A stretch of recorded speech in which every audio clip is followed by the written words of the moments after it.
Okay, let's do this thing. NXT, folks. NXT. What do we got going on tonight for NXT, huh? Well, a lot of things on this show. A couple changes here and there, too. But, yeah, a lot of changes. Like a tag team title match happening in the main event, even though it's supposed to be an 8-man tag. Now it's a fatal 4-way tag team elimination title match all of a sudden. So, I guess that was a last minute change, but what do we start off on the show with, huh? Mandy Rose and her crew, Toxic Attraction, just Mandy Rose going against Ember Moon. You haven't really seen Moon in a while and whatnot. And let me just say this right now. Toxic Attraction, and we probably known this in the past few weeks, being pushed to the moon, of course, and we'll probably get into that later in the show, because, yes, they are everywhere right now. Right now, okay? They're even on the promos for NXT when you see them on Raw and SmackDown. So, Toxic Attraction is obviously getting a big, very big push right now, okay? Especially Mandy Rose. Mandy Rose going against Ember Moon, no. Mandy Rose getting the win. Listen, I had a friend, he usually watches NXT, but he hasn't been a fan of the newest NXT. But when I told him it was on, he told me the minute he turned on NXT, he saw Mandy Rose pin Ember Moon, and he turned off the show, and he went to go do something else, and he basically was like, fuck this shit. So, yeah, Mandy Rose, we already know this push has been happening for the past few weeks now, especially with the new dark hair Mandy Rose and whatnot. And stuff. Obviously, she will probably be the champion soon enough. For all we know, we kind of known a little about that last week of Toxic Attraction jumping, Raquel Gonzalez. Once again, we'll get to that later in the show. But yes, Toxic Attraction obviously getting a very big push right now because they are everywhere, especially for all the advertisements for NXT right now. Next, though, I know they went to the commentary table, which they did ask Beth Phoenix about Seth Rollins invading, her and Edge's home, which she basically said that Adam will take care of business, okay? I know they had a promo for Santos Escobar and Legado de Fantasma. Escobar basically calling out Swerve, saying, you want to run away to SmackDown and whatnot. So how about you defend that North American title, which is going to be next week. Obviously, he's going to be dropping the title to Santos. We all know Hit Row is going to SmackDown, since they said that in the draft last Friday, which I'm still surprised that all those guys are really called up right now. I don't think a lot of them are ready to be going to the main roster, except for Swerve. But, yeah, obviously he's going to be dropping that North American title very soon, and most likely next week, which they did announce next week it's going to be Swerve versus Santos for the title. Odyssey Jones went against Eli Drake. Chase, what's his name? Andrew Chase U got involved. Basically, Eli Drake ended up getting the pinfall, whatnot, doing his finisher on him. Even Chase pushing back Odyssey Jones's leg into the ring so he couldn't get on the ropes. So at least Eli Drake finally got a win for once in a while. We barely see him get any type of wins nowadays, but yeah, at least he got a win over Odyssey Jones. But Odyssey Jones was protected with Chase University out there. Cameron Grimes was in the back talking about, there's a lot of love in the air right now going around in NXT.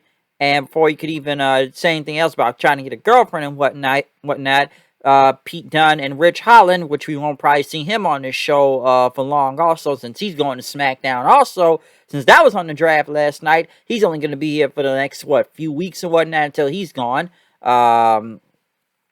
Basically, Pete Dunne challenged Grimes to a match. Grimes basically walked off and just went to talk to some girl standing in the corner since, he's trying to find a girlfriend and whatnot. Kyle O'Reilly was in the back with Von Wagner asking, why'd you help him last week. Von Wagner, let me say this right now. This guy is not good at promos. He sounds like a robot. He sounded very bad. Talk about, listen, I had to take the opportunity because you have a lot of heart. That's why I helped you. Okay, he sounded bad. He sounded like he was trying to remember his lines, but he sounded like a robot at the same time too. He is not good on the microphone, and I get the guy's still green, so I don't want to go too much on him, but he sounded very bad on the microphone. Kyle basically said he cannot trust anybody and told Wagner to stay out of his way. But yeah, Wagner was not good on the microphone.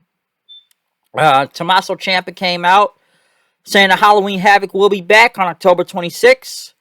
And he talked about he's looking for a challenger right now. And, in this new NXT, basically, who's a worthy opponent right now? And Ciampa says actions speak louder than words. Whoever has the balls to step out, come do it right now. Next thing you know, Braun Breaker, which by God, this guy sounds like Scott Steiner more and more every week.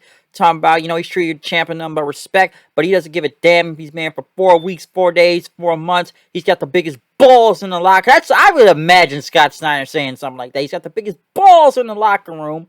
And, he's here for that NXT title, and he challenged Ciampa at Halloween Havoc, which is kind of funny because how many matches has he had? Like, what, 2, 3 matches? And all of a sudden, he's getting a title shot now. Okay. But Ciampa went on to say, you want the title? And whatnot. Ciampa said he needs the title. And basically, you see this as a breaker, see as a stepping stone and whatnot. But listen, in Halloween Havoc, let's see, you can go from intern to PhD, and he accepted the challenge. So, title match at Halloween Havoc, Ciampa versus Braun Breaker. Joe Gacy was in a room, talking about being in a safe space, and, what's about balls is a gender fluid, or I don't know, man. Some, his woke gimmick and whatnot. We're going to get into that in a second.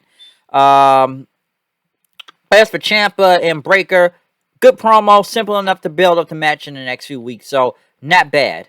Indy Hartwell and her, her best friend and whatnot, basically are walking around talking about dick sizes and everything with Dexter, talking about how many condoms they use, about 9 packs, and we talk about inches or everything, and I don't know, man. So, yeah, we're talking about dick sizes on this show. Two nights in a row, as my co-host would usually say.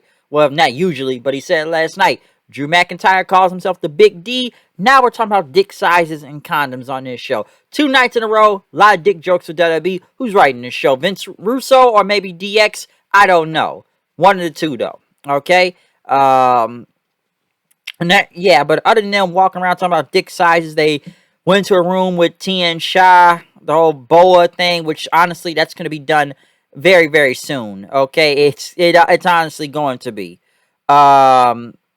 Next, though, Ike Manjiro, the guy that wrestles with his jacket, versus Joe Gacy. He's inclusive now, Joe Gacy, as he had in his video intro and whatnot. He's still wrestling in, clothes and whatnot. Gacy did get the win.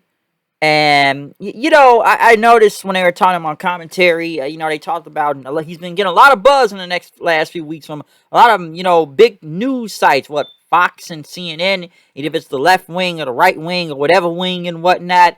Listen, we all know his gimmick is just being some, whatever, cuck, SJW, mark, whatever. I've already said this last week. You all know what his gimmick is, okay? Because we already know he's using the words like toxic and, what other stuff? Safe space and I don't know, Me Too bullshit. You know where I'm going with this, okay? So you get the idea. But he won the match. Then they showed some random guy. Is he gonna be like a follow? You getting followers now, or like a cult thing that's gonna be happening? Because they had this random dude just standing up in the crowd, looking at him, staring a hole through him for some reason. I don't know where that's going, but yeah, and Gacy still giving out hugs to people too, but I don't know who the dude that was looking at him knows, so not sure where that's going. Duke Hudson is a poker player now all of a sudden. He had a vignette, it's Duke's Poker Room, and I sit there and I think to myself, he has the same gimmick as Johnny Swinger with his Swingers Palace thing on Impact, so 2 casino gimmicks now. Yeah, he's, you want to play 52? What was it Jake Roberts say? Want to play 52? 42? We'll say 21? I got 22. Poker, folks, Duke Hudson, he's going to put on his poker face. He's a gambler now all of a sudden, so, he's going to take your money, so, why is he a poker player now? Why is he Johnny Swinger? Not even Johnny Swinger, but it's almost the same gimmick with the, casino thing going on. So, yeah, you don't want to play 21? How about we play 22? Cora Jade making her debut.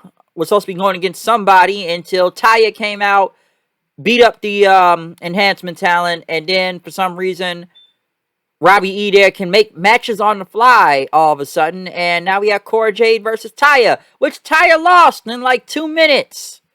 I guess Cora Jade's debut and whatnot, but yeah, Taya, they still don't know what to do with her ever since they brought her into NXT, and now she's taking L. Well, she fought for the title last week. That didn't really last long, and now she lost in 2 minutes by a roll up.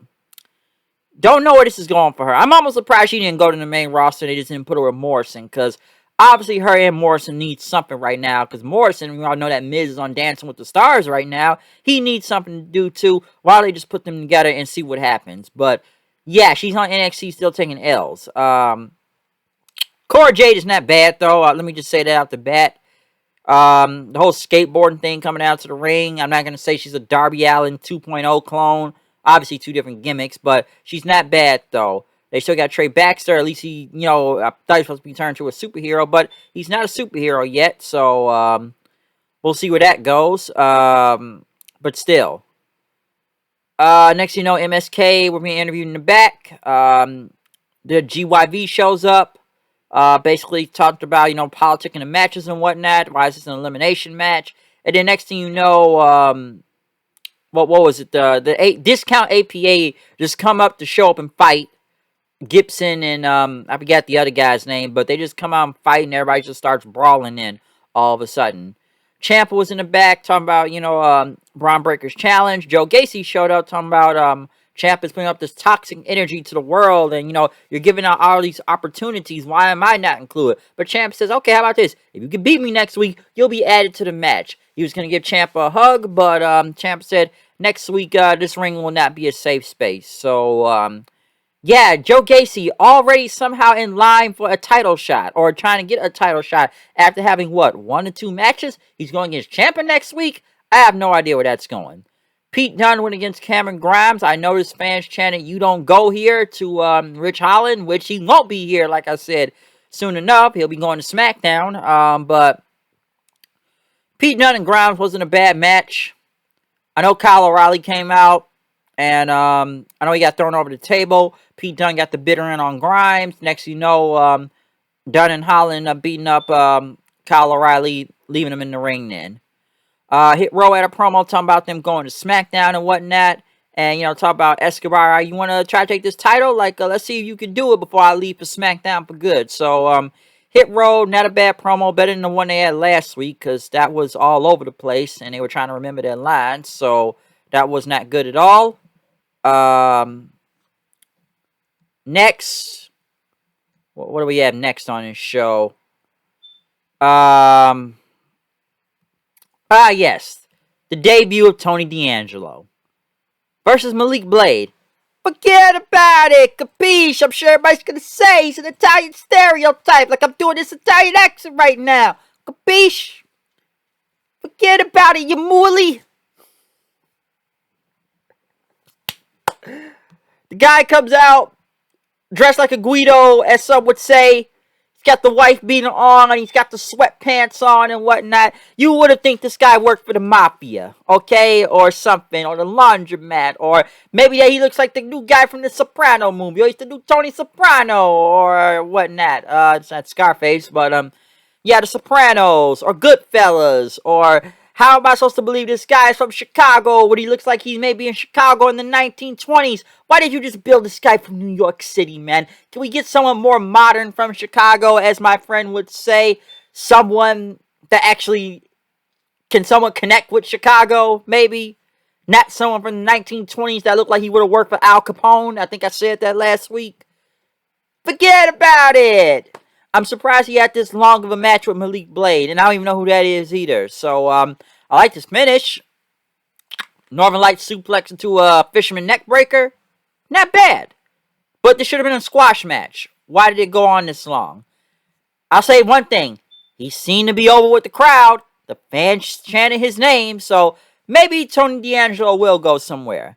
I'm sure this gimmick is very one-dimensional to people, but, and like any other Italian gimmick they've ever had in wrestling, either WWE or maybe ECW and whatnot, but, FBI, Nunzio, Tony Mamaluca, FBI, I don't know how many gimmicks I can name, Tony D'Angelo, folks. Tony D'Angelo. And what else there? I know they had a promo from Trick Williams and Carmelo Hayes. Talking about the elimination match tonight. Indy Hartwell went against Mei Ying. Indy Hartwell won. Her friend's name is Persia Parada, I believe it is. I know she took the bullet for Indy. Indy beat Mei Ying. I'm hoping to God they end this TN shot thing. This shit is dead at this point. It is not going anywhere anymore. Zia Lee is going to SmackDown. So, yeah, they have to kill this thing, okay? Boa is just not good in the ring. He really isn't. And Mei Ying, honestly, some would say is a discount version of Su Yung, which I see that more and more. Even Su Yung looks more scarier than this. But yeah, this has got to be dead soon enough. I don't see this going on anytime soon. Zia Lee was the only thing kind of holding that whole thing up. But honestly, this whole gimmick jumped the shark a long time ago with the whole tongue and death grip and the smoke and the thing and whatnot, okay? It jumped the shark a long time ago. It's time to end this, okay? Lash Legend was in the back talking about her talk show, Wendy Williams 2.0 ripoff.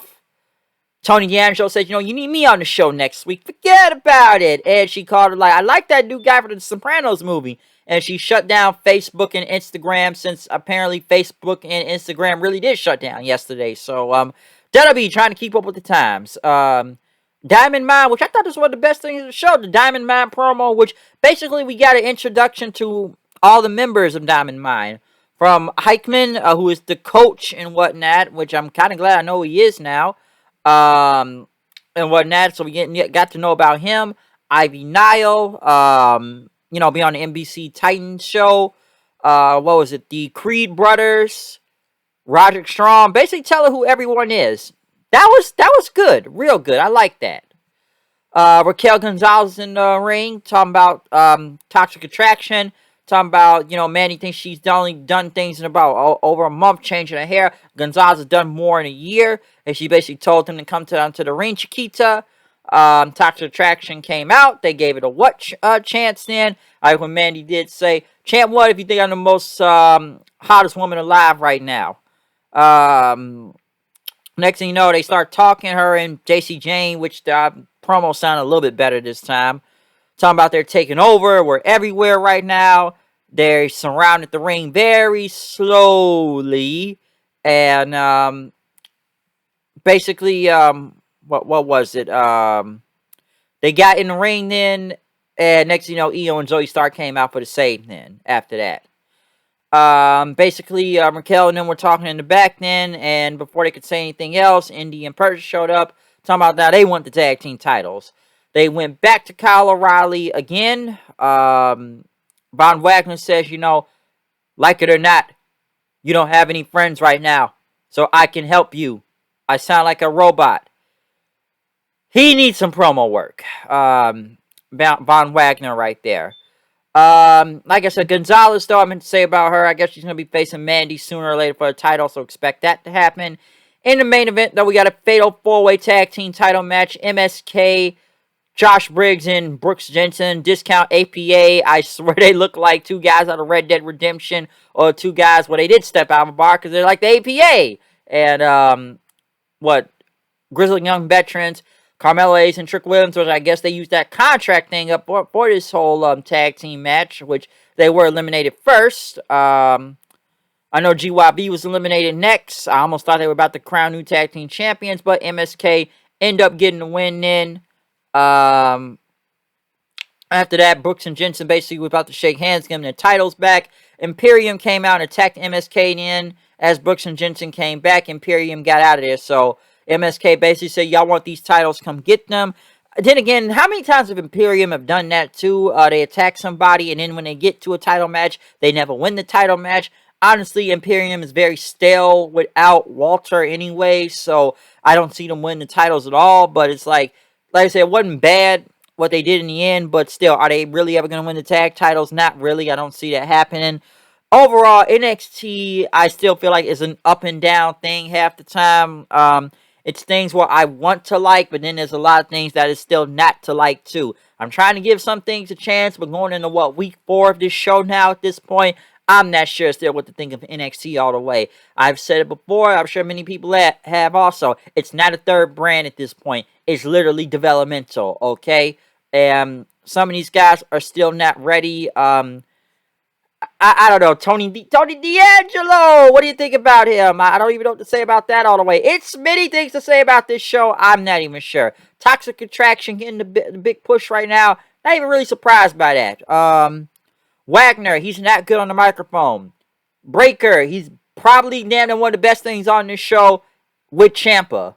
The Fatal 4-Way Tag Team title match. I actually thought MSK was about to lose for a second, but MSK still retained. So, yeah, because they haven't really defended those titles not that much themselves. Tien Sha, kill it. Rich Holland, well, we already know he's going to SmackDown. We'll see what happens with him. But like I said, this stuff isn't effective until October 22nd. Then everybody will move on to whatever show they're going to next after that. But yeah, that's my review of NXT, folks. What do you think about this show? Do you like this show yet? Or do you not like it? Are you still indifferent on this? What do you think about what's going on? I'm glad they're bringing Halloween Havoc back in the next few weeks. So I'm cool about that. But other than that, I'm out here. See you guys later. Peace. Comment, subscribe, find me on Twitter. Yeah, I always forget. I feel like I repeat myself. At Hood9890. Yeah, blah, blah, blah. You already know what to do. Because I almost forgot about that, okay? But yeah, other than that, peace out. Fuck Lifetime. Peace. Fuck Gail King. Peace.